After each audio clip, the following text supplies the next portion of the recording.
affaire Mwanda paramala wax lan la def su time bi jotee di nga ko gis waaye am na plans yu bëri because importation of vegetables tamit comme onions boo tax dama ko bëgg a limite soo seetee suma tool bi su ëpput tooli kii nii waaw maalo bi mooy konko bay gis nga nu mu baaxee waaw problème bu ñu def mooy gars yi dañ ko lifi noonu dañ ko spray woon beneen side bi maalo bi ñuul noonu bu moo génnee am na yu doon am na yu sew dañ ñëw di muucu maalo bi nga gis ne dafa tax waa insect there was insect infestation ñu ñëw ñu spray ko waaye nag ni ñu ko spray was wrong waaye nag man I have no regrets about this because all the insects are gone what is important mooy dañoo roosewaat lii yëpp ñu jóg bu ñoo góobaat bu neexee yàlla moo gën a baax bi because maalo bi noonu la mel di moo nga ko harvest di better di yield.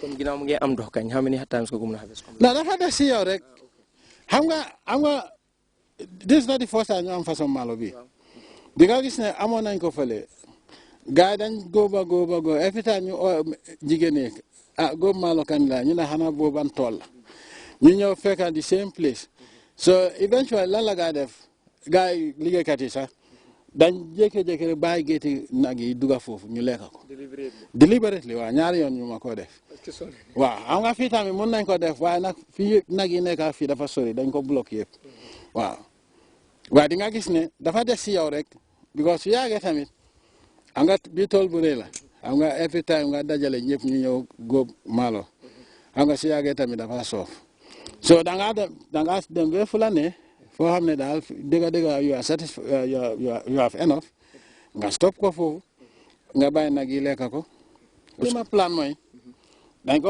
ko nekk di góob bu ne yàlla suñ ndox bi pare dañ ko góob ba suñ xamee ne maybe June ñu bàyyi nag yi lekka ko léegi ñu ngi octobre comme dafa mel ne dafa mun na dem beneen nawet léegi waaw kay mun naa dem beneen nawet ak lu ëpp loolu waaye li ma wax mooy dama ko lifi noonu mu dem ba June suñ ko harvesté June ñu bàyyi nag yi dugga si ñu lekka ko xam nga maalo bi du dee ñu lekka ko ba mu gaata ñu sànni lifin fertilizer ñu roosaat ko mu jógaat suy jóg na fekkee taw bi jóg na.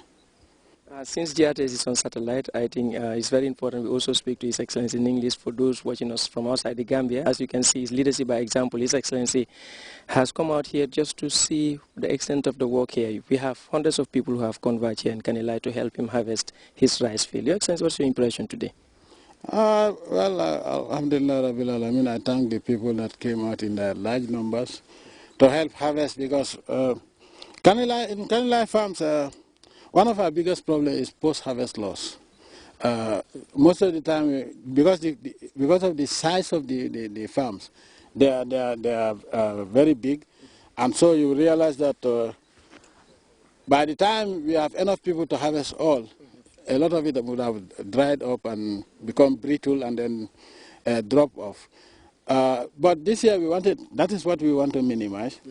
But the size of the farm also is another challenge. The good thing is, the advantage we have is the fact that this is the rice that is ready for harvesting now. All the farmers, I don't think anybody is harvesting now. So most of the people are free to come and give a helping hand. And that's the advantage we have. But I'm really very impressed with the type of work they have done today. I think they have gone quarter way, not halfway, but quarter way, yes. You know, also, farming is psychological. If you leave the home expecting to finish it earlier, you think that it's just a medium-sized farm, and you go and realize that it's a huge expanse, instantly you are discouraged. So that is the psychological impact of today. Because all the foreign people were saying that they are just coming today to harvest it. They came yesterday to spend the night here in order to harvest it, and they were certain that from dawn to dusk, they would have completed the farm. But when they came, they realized that the farm is very massive, and I think that dampened their spirit a bit. But I think they're in high spirits, and tomorrow they will come and do their best. I hope tomorrow we'll be able to harvest half of the farm here.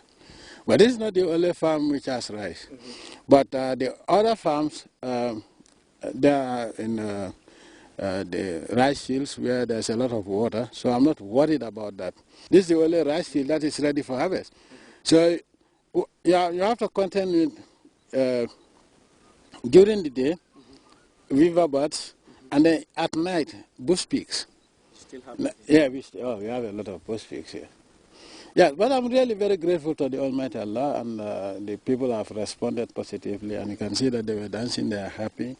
And whatever I do here is to help the people. So this year, alhamdulillah, we'll have a bumper harvest by the, inshallah. Yes, though I'm not very, very satisfied with the millet, but I've not gone there yet. But the variety we used really was not the right variety. They were supposed to use that big variety, the original Fonyi variety. Okay, the tall one there. The tall one there was the one they were supposed to use here. You remember last year I showed you that is the best millet for Fonyi. This farm is meant for all year production. And that is why we have about 4 boreholes now. And the intention is to sink another 3 to make it 7 boreholes, so that all year round we can have any type of production that we want here. Because I want to make sure that some of the basic food items that are imported by 2016 we may import less than that. I'm talking about vegetables, onions, Irish potato, carrot. Up to now carrot is imported. Yes. So this is the plan for this farm, and the other farm that is called West Coast region, which is 3/4 the size of this farm. Well, there's always an argument which one is bigger. Okay, some people say that one is longer, but this is bigger. Yes. Yeah. So if you have this and that one, and then I have somewhere also where I have 1,000 hectares, and then another up country where we have about almost 2,500 hectares. That one will be devoted to rice production. The problem we have there is hippo-infested area. But I'm going to fence it. Now, of course, it is also not fair to fence mine and leave the villagers out. So I'm coming up with a major project where we're going to fence all the rice fields, the major rice fields in that region, including mine, so that all of us will be protected from hippos, because hippos are a menace. They kill people, they destroy crops. This is the biggest problem we have in food self-sufficiency, especially in CRR. Yeah, but these are farms that you own and manage around that area. But Your Excellency, when it comes to community farms that have been cultivated for you, do you honestly know how many you have in each region? No, I don't really know how many farms I have in each region. But I know that every district I have a farm there. Yes. Most of our farms here in Kanilai, because we have a lot of cattle, we do not use chemical fertilizer. We use organic. So you realize that last year the cattle ranch was just around that end. Okay, so what is going to happen by June, when we stop harvesting, we're going to bring the cattle here to graze, to stay up to July, and then we take them to somewhere. By that time, because it's a huge herd of cattle, this place will have had enough animal dropping for the next season.